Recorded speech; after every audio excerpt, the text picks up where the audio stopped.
chrome beast wasn't just product placement, it was a machine that saved Harley-Davidson from bankruptcy, sparked a bidding war between motorcycle manufacturers, and required Arnold Schwarzenegger to break California law just to ride it. What started as James Cameron's obsession with finding the most Terminator bike became cinema's most profitable vehicle partnership, involving destroyed prototypes, insurance nightmares, and a mystery surrounding 5 missing motorcycles. The truth is more intense than the movie. Number 20. James Cameron rejected every motorcycle Harley-Davidson offered until they built the Fat Boy, specifically for the film.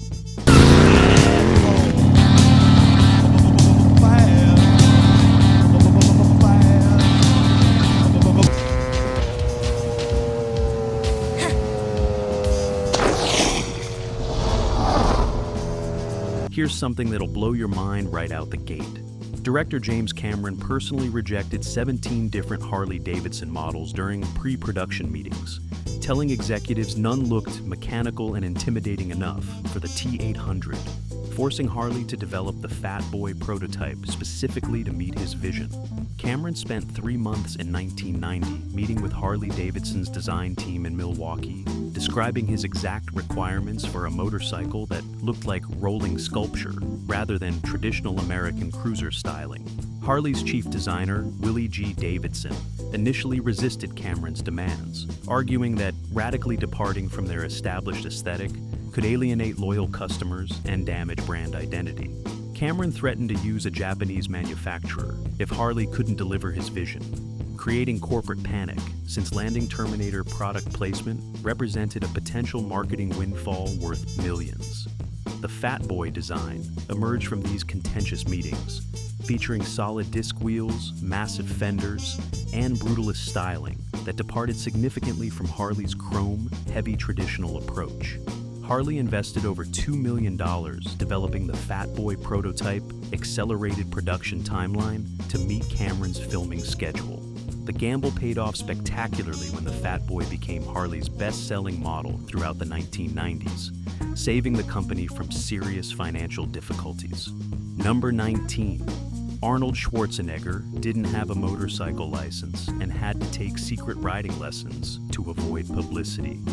Moving on to something that created legal nightmares, Arnold Schwarzenegger didn't possess a valid motorcycle license when cast in Terminator 2 and had to take intensive secret riding lessons to obtain certification without generating publicity that might reveal plot details. Schwarzenegger had never ridden a motorcycle before in his life, having grown up in Austria, where his family couldn't afford vehicles, and later focusing exclusively on automobiles after moving to America. When James Cameron discovered this during pre-production, he immediately hired professional motorcycle instructor Dale Wachsler to provide private lessons at a closed facility in the Santa Clarita Desert. Wachsler spent 6 weeks teaching Schwarzenegger basic motorcycle operation, balance techniques, emergency braking, and the specific handling characteristics of heavy cruiser motorcycles like the Fat Boy. California law required Schwarzenegger to pass both written and practical examinations to obtain his motorcycle endorsement, which he completed under an alias to prevent the press from discovering his Terminator involvement. The intensive training cost production approximately $45,000 in instructor fees, facility rental, and security to maintain secrecy around Schwarzenegger's lessons. Despite this training, insurance companies still mandated stunt doubles for any riding sequences exceeding 35 miles per hour or involving proximity to other vehicles, limiting Schwarzenegger's actual on-screen riding to relatively simple straight-line shots. Number 18. The production used 7 identical Fat Boy replicas that cost $65,000, each to build and get this extravagant budget allocation. Transportation coordinator Ken Sachs commissioned construction of 7 identical 1991 Harley-Davidson Fat Boy replicas costing approximately $65,000 each, creating a total motorcycle budget exceeding $450,000 for a single vehicle type. The replicas weren't actually complete motorcycles, but rather carefully constructed shells designed for specific purposes, including hero, close-ups, stunt work, crash sequences, and backup coverage if primary bikes suffered mechanical failure. 3 replicas received full mechanical functionality with reinforced frames for stunt work, while 2 were non-replicas running display models used exclusively for close-up photography, where engine operation wasn't required. The remaining 2 bikes served as parts donors, providing quick replacement components when primary motorcycles needed repairs between shooting days without halting production. Each replica required meticulous matching to ensure continuity across different shooting locations and lighting conditions, with paint specialists spending weeks achieving identical chrome finishes and wear patterns. Harley-Davidson provided technical consultation, ensuring the replicas accurately represented their Fat Boy design without introducing inaccuracies that might damage brand perception. The extraordinary per-unit cost reflected both the Fat Boy's prototype status and Hollywood's demanding requirements for durability under professional stunt use. This investment demonstrated James Cameron's notorious perfectionism and willingness to allocate massive budgets toward achieving precise visual consistency. Number 17. Harley-Davidson. Initially refused to participate because they feared association with a killer robot. But here's the kicker that almost derailed the partnership. Harley-Davidson's marketing department initially rejected James Cameron's product placement. Offer, fearing association between their brand and a killer robot, would damage their carefully cultivated image of freedom and American tradition. Harley executives argued in internal memos that depicting their motorcycles as vehicles for murderous cyborgs contradicted decades of marketing, emphasizing individuality, rebellion, and patriotic values. The company's legal team worried that negative brand association could cost millions in lost sales if customers rejected Harley products associated with violence and death. Cameron personally flew to Milwaukee in February 1990 to meet with Harley's board of directors, screening early Terminator footage and explaining how the T-800's protective relationship with John Connor would actually portray the motorcycle heroically. Cameron emphasized that the Terminator rides a Harley specifically because it represents strength, reliability, and American engineering excellence qualities that align perfectly with the T-800's mission. Harley's marketing director, Jeffrey Bluestein, eventually recognized the promotional opportunity, calculating that Terminator's anticipated box office success could introduce their brand to younger demographics they'd struggled to reach. The company demanded script approval rights and guaranteed heroic portrayal before agreeing, setting precedent for automotive manufacturers' creative control in film partnerships. This initial resistance demonstrated corporate anxiety about action film associations before product placement became standard practice. Number 16. The famous Canal. Chase required destroying 3 Fat Boys. In a single day of filming, and speaking of destruction, here's expensive chaos. The iconic Los Angeles River Canal chase sequence required destroying 3 complete Fat Boy replicas in a single shooting day, representing approximately $195,000 in motorcycle losses during 8 hours of filming. Stunt coordinator Joel Kramer choreographed the sequence, requiring 1 Fat Boy to crash during the initial pursuit, another to execute a dramatic jump landing that buckled the front forks, and a third to sustain frame damage during close proximity work with the semi-truck. Each destroyed motorcycle was a functional replica that had cost $65,000 to build and had been maintained carefully throughout previous shooting days. The production's insurance company initially refused to cover 3 motorcycles destroyed in one day, arguing this represented reckless asset management rather than legitimate production necessity. James Cameron personally guaranteed the additional insurance costs and convinced underwriters that the sequence's dramatic requirements justified the expense. The destroyed motorcycles were sold for parts to Harley-Davidson dealerships and collectors immediately after filming, recouping approximately $40,000 total despite their damaged condition. This single day, destruction represented more motorcycle value lost than most entire action films budgeted for vehicle expenses. The extravagance demonstrated Cameron's commitment to practical effects over computer-generated alternatives, even when costs became prohibitive by industry standards. Number 15. The Fat Boy's engine sound was actually recorded from 5 different motorcycles mixed together. moving on to audio deception that created the perfect mechanical symphony. Sound designer Gary Rydstrom recorded exhaust notes from 5 different Harley-Davidson models, then mixed them together to create the Fat Boy's distinctive engine sound, heard throughout the film, arguing the prototype's actual audio lacks sufficient menace.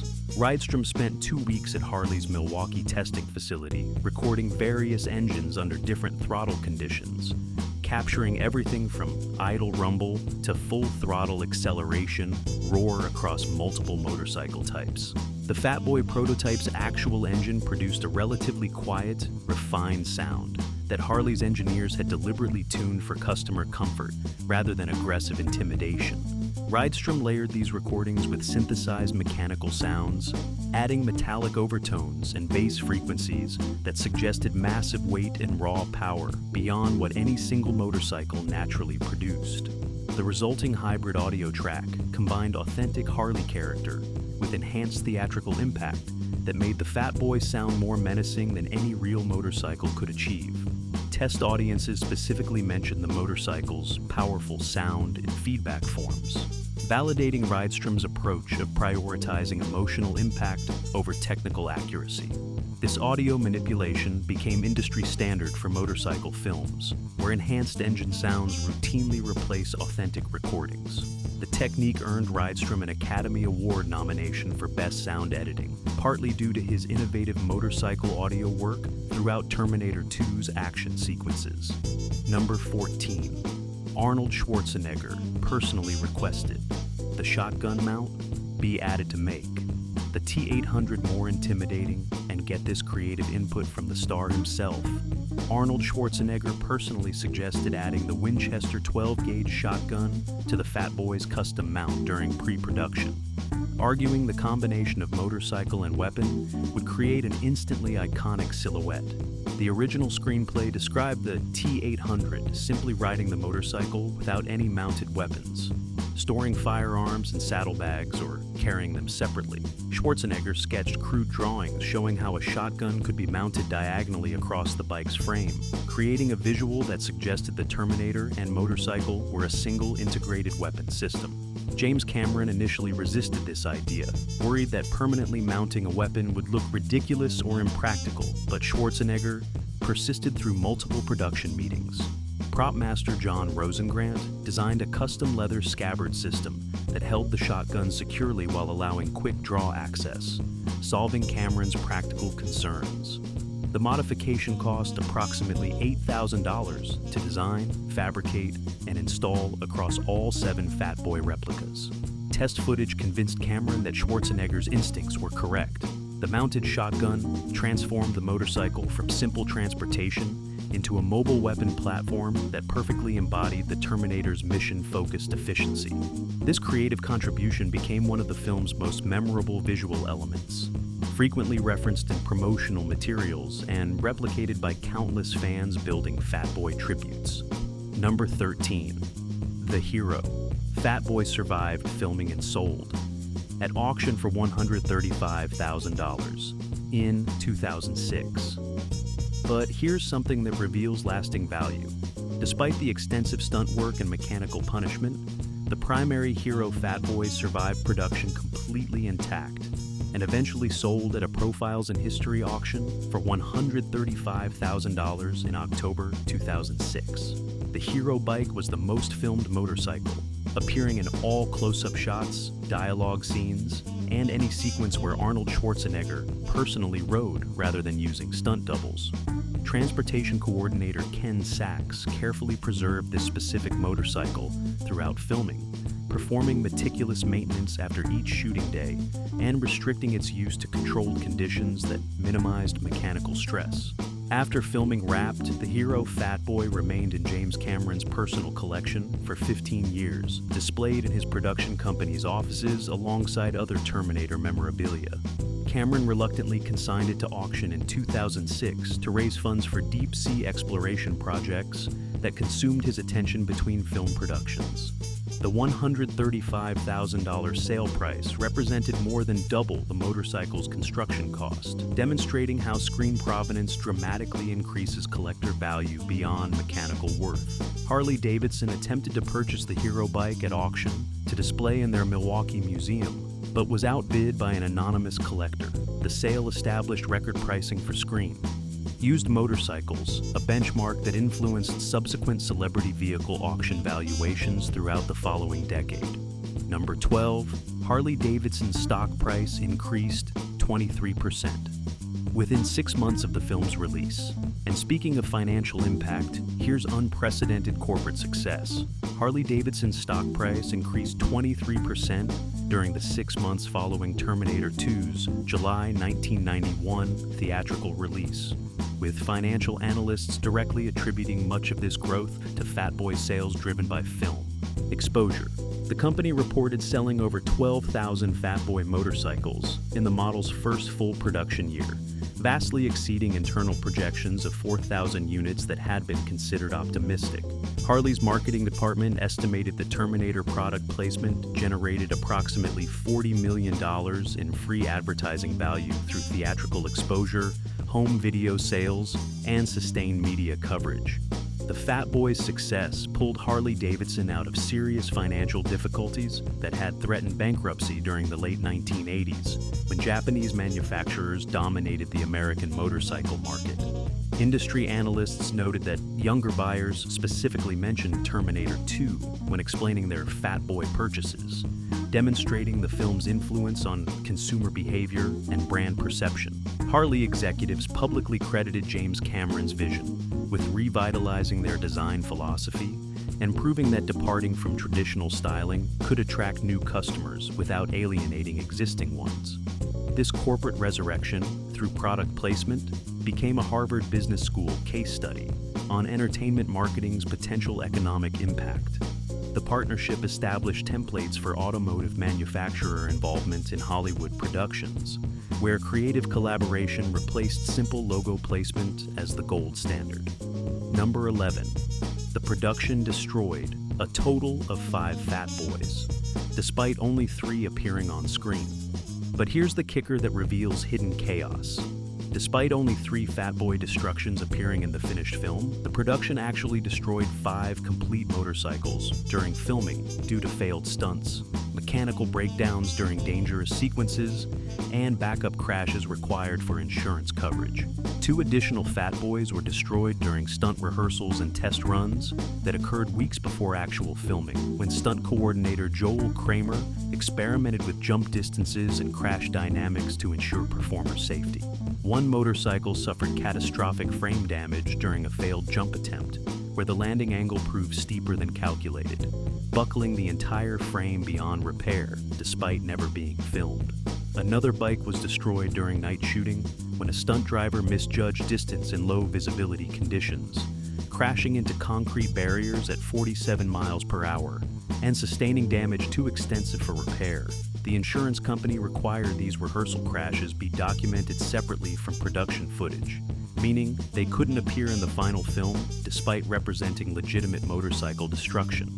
Transportation coordinator Ken Sachs kept detailed logs of all 5 destroyed motorcycles, noting that the production's total Fat Boy losses exceeded $325,000 when including rehearsal casualties. This hidden destruction demonstrated how Hollywood's pursuit of perfect action sequences requires extensive trial and error that remains invisible to audiences who only see successful final takes. Number 10. Arnold Schwarzenegger could only legally ride the Fat Boy. At 25 miles per hour due to insurance restrictions. Moving on to limitations that forced creative cinematography. Arnold Schwarzenegger's insurance policy specifically restricted him to riding the Fat Boy at maximum speeds of 25 miles per hour during any filmed sequences, forcing James Cameron to use camera tricks, creating the illusion of much faster riding. The insurance company imposed this restriction after reviewing Schwarzenegger's limited motorcycle experience and calculating that injuries from high-speed crashes could halt production for months, costing tens of millions in delays. Cameron Cameron employed undercranking techniques, filming at lower frame rates, then playing footage back at normal speed to make Schwarzenegger's slow riding appear dramatically faster on screen. Cinematographer Adam Greenberg positioned cameras at low angles, emphasizing motion blur, and used tight framing that eliminated reference points revealing actual speed. Stunt double. Peter Kent performed all riding sequences exceeding 25 miles per hour, with careful editing seamlessly cutting between Schwarzenegger's face in close-ups and Kent's body in wide shots. This restriction frustrated Cameron, who wanted Arnold performing all his own stunts for authenticity. But the director ultimately accepted that protecting his star outweighed creative preferences. Test audiences never suspected the speed deception, assuming Schwarzenegger rode at highway speeds throughout the film. This production challenge demonstrated how insurance requirements fundamentally shape action filmmaking, forcing directors to achieve dangerous-looking results through safe, controlled methods that protect valuable talent from genuine risk. Number 9, the Fat Boys Chrome Finish Required Daily Polishing. By a dedicated crew member throughout 3 months of filming. And get this obsessive maintenance requirement, the Fat Boys' distinctive chrome finish required full polishing by a dedicated crew member every single shooting day throughout the 3-month production schedule to maintain visual consistency in James Cameron's perfectionist vision. Prop assistant Michael Lynch was assigned exclusively to Fat Boy maintenance, spending between 2 and 4 hours daily polishing chrome surfaces, checking for scratches, and ensuring the motorcycle's appearance matched previous footage exactly. California's coastal humidity combined with constant handling by cast and crew caused rapid oxidation and fingerprint accumulation that would have created obvious continuity errors without meticulous daily care.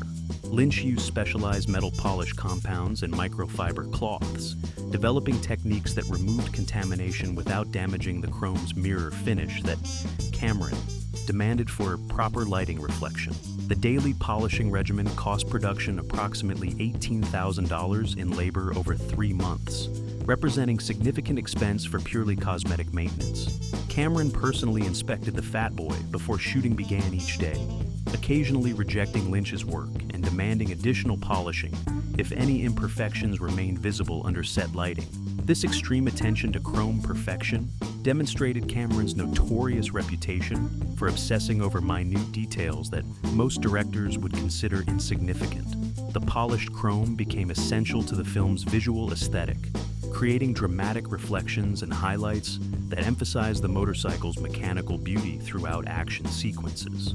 Number 8, Harley-Davidson built a special display, Fat Boy, for the film's premiere that later toured 50 dealerships nationwide. But here's something that reveals corporate marketing genius. Harley-Davidson constructed a special museum-quality display, Fat Boy, exclusively for Terminator 2's July 1991 premiere, which subsequently toured 50 dealerships nationwide, generating unprecedented foot traffic and sales conversions. The display bike was a non-functional show model built to exact film specifications, including the custom shotgun mount with Schwarzenegger's signature etched into the fuel tank, and authenticated documentation proving its official Harley-Davidson and studio collaboration. Harley's marketing department coordinated the tour with theatrical release schedules, positioning the display bike at dealerships in cities where the film was premiering to maximize cross-promotional impact. Dealerships hosting the display reported average foot traffic increases of 300% during tour weeks, with many visitors specifically requesting test rides on production Fat Boy models after seeing the movie bike. The tour generated approximately $8 million in documented Fat Boy sales, directly attributable to dealership visits during display periods. Harley extended the originally planned 3-month tour to 9 months due to overwhelming dealer demand and measurable sales impact at every stop. The display bike eventually became a permanent fixture at Harley-Davidson's Milwaukee Museum, where it remains one of the most photographed exhibits attracting Terminator fans from around the world. This marketing campaign established precedent for automotive manufacturers, creating display vehicles that tour in coordination with major film releases. Number 7. The biker bar scene required Arnold to actually mount the moving motorcycle. In a single take, due to limited Fat Boy availability, And speaking of production challenges, here's nerve-wracking single-take pressure. The iconic biker bar scene, where the T-8 commandeers the Fat Boy, required Arnold Schwarzenegger to successfully mount the moving motorcycle in a single take because production only had one functional Fat Boy available that day after 3 others were being repaired simultaneously. The scene was scheduled for day 42 of filming when mechanical problems sidelined multiple motorcycles, creating a production crisis where delaying the expensive biker bar location would cost over $100,000 in rescheduling fees. Stunt coordinator Joel Kramer coached Schwarzenegger through the mounting technique during limited rehearsal time, emphasizing that he had essentially one opportunity to execute the stunt properly before the moving Fat Boy passed out of camera frame. Schwarzenegger nailed the mount on the first attempt, despite visible nervousness documented in behind-the-scenes footage, professionally concealing any anxiety to maintain the T-800's mechanical precision and confidence. James Cameron called this his favorite single-take moment in the entire production, praising Schwarzenegger's ability to perform under pressure when financial stakes eliminated room for error. The mechanical breakdowns that created this pressure paradoxically resulted in one of the film's most memorable single shots that audiences still celebrate decades later. This production crisis demonstrated how equipment limitations sometimes force performances that become more authentic and intense than multiple comfortable takes might achieve. Number 6. 5 of the 7 Fat Boy replicas. Mysteriously disappeared after production and have never been located. But here's the kicker that creates a lasting mystery. 5 of the 7 Fat Boy replicas constructed for production mysteriously disappeared after filming wrapped and remain completely missing despite extensive searches by collectors, Harley-Davidson, and James Cameron personally. Transportation records show all 7 motorcycles were checked into a Corolco Pictures storage facility in August 1991 after production concluded, but an inventory audit in February 1992 discovered only the Hero bike and one severely damaged stunt replica remained. Studio investigations uncovered administrative chaos, including missing sign-out logs, unauthorized facility access by unknown individuals, and suspicious employee terminations shortly after the disappearance was noticed. Insurance companies paid Corolco approximately $275,000 for the missing motorcycles, but the payout couldn't replace the irreplaceable cultural artifacts. Theories about the Fat Boy's fate include theft by organized criminals specializing in celebrity memorabilia, unauthorized sales by corrupt studio employees, or potential destruction with covered-up documentation. James Cameron offered a $100,000 reward in 1993 for information leading to recovery, but no credible leads ever emerged despite international publicity. Collectors have searched for decades hoping one surfaces at auctions or in private holdings, but all 5 remain missing after 30 years. This disappearance ranks among Hollywood's greatest unsolved mysteries alongside other vanished iconic props and vehicles from legendary films. Number 5. The Fat Boy's weight required special reinforcement of the Canal's access ramps for the chase sequence. Moving on to engineering challenges that nearly derailed filming. The Fat Boy's 717-pound weight required emergency structural reinforcement of the Los Angeles River Canal's concrete access ramps because production engineers discovered they couldn't support repeated motorcycle traffic at high speeds. The ramps were designed for pedestrian access and light maintenance vehicles, not heavy motorcycles, executing jumps and high-speed entries during multiple takes over several filming days. Structural engineers conducted emergency assessments after the first rehearsal run, revealed dangerous flexing in the concrete that could collapse under sustained abuse, potentially injuring stunt performers and destroying expensive motorcycles. The production spent $87,000 reinforcing ramps with steel support structures and additional concrete layers, delaying the Canal chase filming by 4 days, while construction crews worked around the clock. James Cameron was furious about the delay, having secured expensive permits for Canal access that had strict time limitations requiring completion within specific windows. The reinforcement work attracted media attention when news helicopters filmed construction crews in the canal, forcing production to issue cover stories about routine maintenance rather than revealing Terminator filming locations. This structural crisis demonstrated how heavyweight motorcycles create logistical challenges beyond simple transportation, requiring engineers to assess and modify filming locations that weren't designed for such demanding use patterns under professional stunt conditions. Number 4. Arnold Schwarzenegger performed his own riding for 93% of his screen time, despite insurance restrictions. And get this surprising statistic.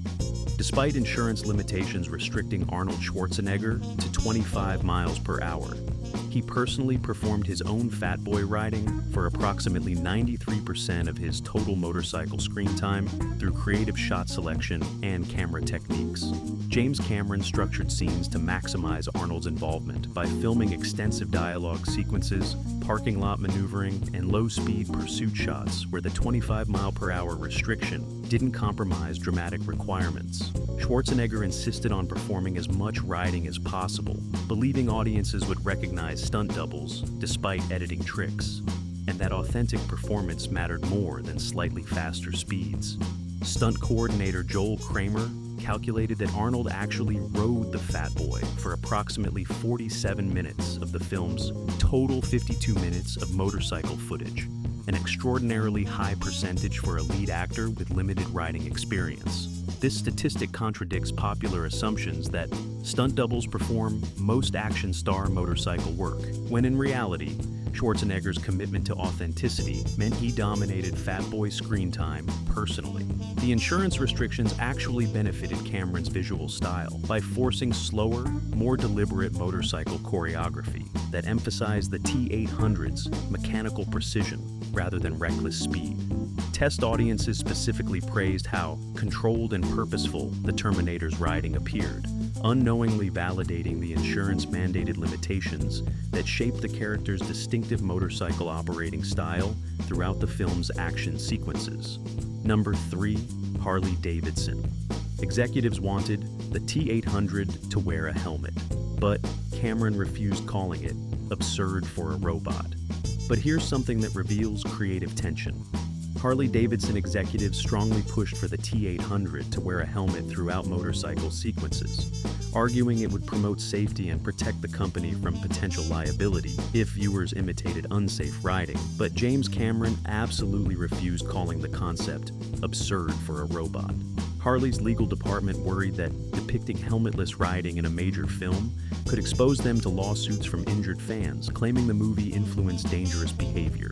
Cameron countered that the T-800 was literally an indestructible robot with metal endoskeleton who couldn't suffer head injuries, making helmet wearing not just unnecessary, but narratively ridiculous and character-breaking. The debate escalated to senior executives on both sides, with Harley threatening to withdraw their motorcycles from production if helmet wearing wasn't mandatory.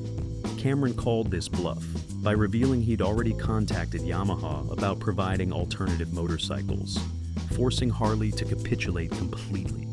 The compromise required Harley to include safety disclaimers in their Terminator-related marketing materials, emphasizing that professional riders on closed courses performed all stunts. This creative battle established an important precedent about artistic freedom versus corporate safety concerns, with filmmakers maintaining authority over character logic despite manufacturer preferences. The helmetless T-800 became iconic, partly because it emphasized his inhuman nature, validating Cameron's instinctive understanding that authenticity to character trumps real-world safety messaging in fictional contexts. Number 2. The surviving hero. Fat Boy's current estimated value is between $500,000 and $800,000. And speaking of value, here's something current that'll blow your mind. The surviving hero Fat Boy that sold for $135,000 in 2006 would be valued between $500,000 and $800,000 if it appeared at auction today, based on recent celebrity vehicle sales and Terminator's enduring cultural impact. The motorcycle's value has appreciated approximately 500% over 18 years, outperforming virtually every traditional investment, including stocks, real estate, and even most classic cars. Celebrity vehicle auction specialist Dana Meekum stated publicly that the Terminator Fat Boy represents the single most valuable screen-used motorcycle ever created, exceeding even Steve McQueen's personal bikes and other iconic cinema motorcycles. The appreciation reflects both Terminator 2's lasting popularity across multiple generations and the Fat Boy's documented role in saving Harley-Davidson from bankruptcy, creating dual historical significance. Insurance appraisers note that only one hero bike exists compared to hundreds of other screen-used vehicles, creating rarity that dramatically increases collector demand. Several private collectors have reportedly offered the current owner amounts exceeding $700,000 for private sales, but the anonymous buyer has refused all offers. The motorcycle represents more than transportation memorabilia. It's a cultural artifact documenting how product placement evolved from simple logo exposure to collaborative partnerships that reshape entire industries and save iconic American companies from extinction. Number 1. James Cameron personally bought one of the destroyed Fat Boys and restored it for his private collection. But here's the most shocking revelation that nobody talks about. James Cameron personally purchased one of the destroyed Fat Boy replicas after production wrapped, discovering it was actually repairable despite being written off as total loss, and spent over $90,000 restoring it for his private motorcycle collection. The motorcycle had been damaged during Canal chase filming, with bent forks, cracked frame rails, and destroyed bodywork that insurance adjusters declared beyond economical repair. Cameron recognized the frame damage was superficial and the engine remained functional, making restoration feasible despite the catastrophic appearance. He bought the wreckage from Coralco Pictures for $8,000, then commissioned Harley-Davidson's Willie G. Davidson personally to oversee the restoration using original factory parts and techniques. The restoration took 14 months and cost far more than building a new Fat Boy. But Cameron wanted this specific screen-used motorcycle that had actually performed stunts rather than a pristine replica. Cameron occasionally rides this restored Fat Boy on private property, maintaining it in perfect mechanical condition while preserving stunt-related battle scars, including frame welds and repaired bodywork. This personal investment demonstrated Cameron's deep emotional connection to vehicles from his films, treating them as irreplaceable artifacts documenting creative achievements rather than disposable props. The restoration proved that even destroyed movie vehicles can be resurrected with sufficient dedication and resources. From bankruptcy-saving Chrome Beast to $500,000 legend, the Fat Boy proved that perfect timing and vision create cultural earthquakes. That 700-pound machine became more than Schwarzenegger's ride. It saved Harley-Davidson, redefined product placement, and vanished into mystery that haunts collectors worldwide. Which fact shocked you most? Drop it in the comments and hit that subscribe button for more deep dives into cinema's most legendary machines. Hasta la vista, baby.